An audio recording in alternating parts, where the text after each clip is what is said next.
नमस्कार, जय हिंद। आप देख रहे हैं भारत तक का सबसे पसंदीदा शो मित्र देश, वो शो जहां बात होती है सिर्फ सच्चाई की, सीधी और सपाट, जहां शब्दों से नहीं तथ्यों से आग लगती है।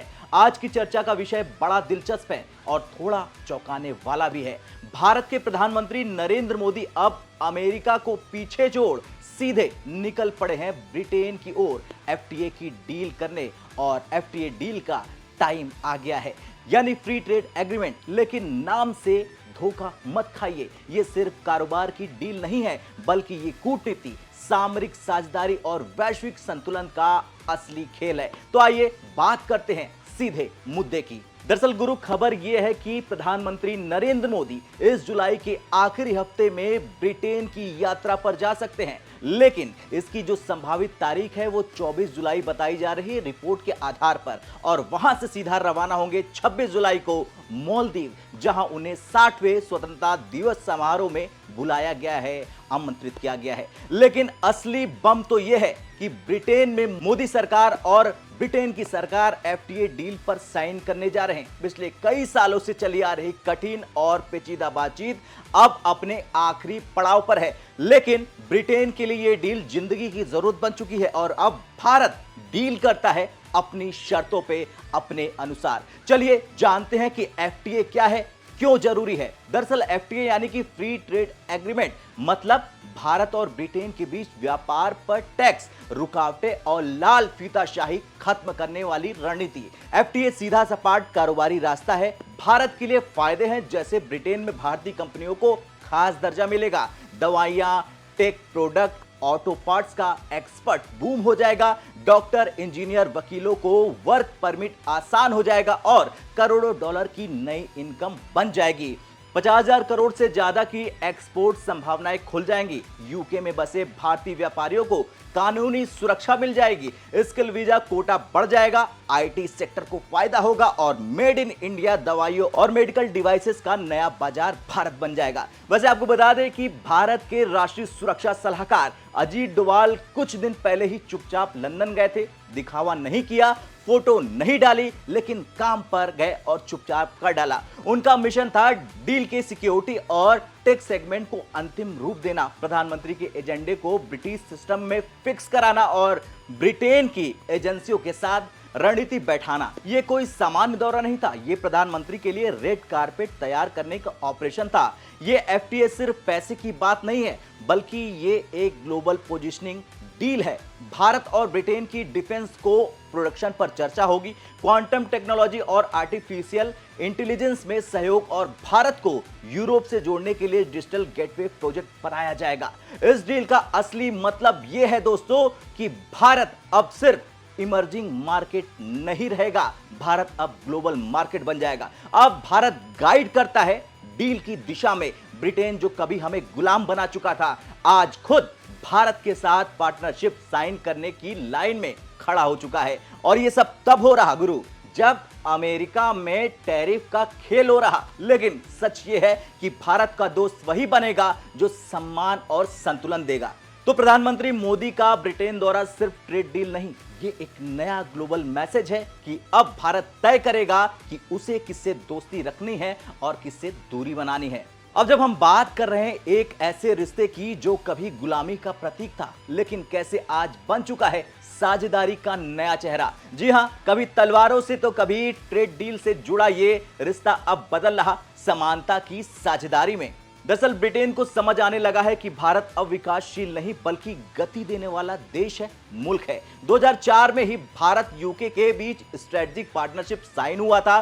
फिर 2010 में डेविड कैमरून भारत आए, तब व्यापार बढ़ने की बात हुई। फिर साल 2015 में पीएम मोदी का ऐतिहासिक ब्रिटेन दौरा हुआ और इसके बाद खेल पलट गया। इसके बाद 2022 में रोड मैप 2030 लॉन्च हुआ, जिसमें सुरक्षा, डिजिटल शिक्षा और ग्रीन एनर्जी में सहयोग तय हुआ। और यहीं से ब्रिटेन को समझ में आ गया कि अगर हमें भारत के साथ रहना है तो बराबरी से रहना होगा। अगर अपने आप को ऊंचा दिखाया तो नीचे गिर जाओगे। चलिए अब जानते हैं कि भारत यूके व्यापार संबंध और अभी के मौजूदा हालात के बारे में।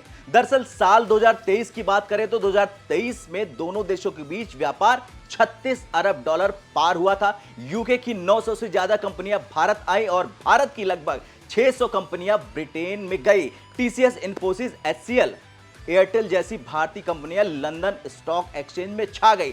टाटा सन्स वो कंपनी बनी जो ब्रिटेन की सबसे बड़ी मैन्युफैक्चरिंग कंपनियों में से एक है। यानी कि अब भारत सिर्फ मार्केट नहीं बल्कि इन्वेस्टर भी है। ब्रिटेन को भारत की जरूरत इसलिए है क्योंकि ब्रेक्सिट के बाद ब्रिटेन यूरोप से अलग हो चुका है। उसे चाहिए नया व्यापारिक पार्टनर, वो जो भरोसेमंद, बड़ा और उभरता हुआ हो। और भारत का युवा स्किल्ड वर्कफोर्स और बड़ा बाजार है यहां पर, और यही वजह है कि ब्रिटेन भारत का साथ चाहता है। इसके साथ ही साथ इंडो पैसिफिक रणनीति में भारत का दबदबा बढ़ा हुआ है। भारत की फिनटेक और स्टार्टअप शक्ति काफी ज्यादा बड़ी हो चुकी है। भारत ब्रिटेन के बीच नौसेना अभ्यास के साथ ही साथ वायुसेना सहयोग भी बढ़ा है। साइबर सुरक्षा में डाटा साझेदारी हुई है। आतंकवाद विरोधी संयुक्त कार्यक्रम चलाए गए हैं और यूके ने भारत को ट्रस्टेड स्ट्रेटेजिक डिफेंस पार्टनर मान लिया है। ब्रिटेन में बसे भारतीय एक पुल की तरह है। 20 लाख से ज्यादा भारतीय मूल के लोग यूके में रहते हैं। कई सांसद, मंत्री, मेयर भारतीय मूल के हैं और इन्वेस्टमेंट, एजुकेशन, हेल्थ के सेक्टर में भारतीय डायस्पोरा का बड़ा रोल है। यानी भारत और ब्रिटेन के बीच लोकप्रियता का ब्रिज है एनआरआई। कुल मिलाकर एफटीए सिर्फ एक डील नहीं, ये एक प्रतीक है कि ब्रिटेन अब भारत को बराबरी का साथी मान रहा। इस बार कोई वायसराय नहीं है बल्कि वहां का प्रधानमंत्री भारत को आमंत्रित कर रहा, भारत के प्रधानमंत्री को आमंत्रित कर रहा। ये वो बदलाव है जो इतिहास लिखता है। ब्रिटेन और भारत जो कभी तलवार और तख्त की लड़ाई में थे, अब कलम और करार की साझेदारी में बदल चुके हैं। और प्रधानमंत्री नरेंद्र मोदी का यह दौरा एक नया चैप्टर है इंडो ब्रिटिश इतिहास का, जहां पर अतीत की राख से भविष्य की मशाल जलाई जा रही है।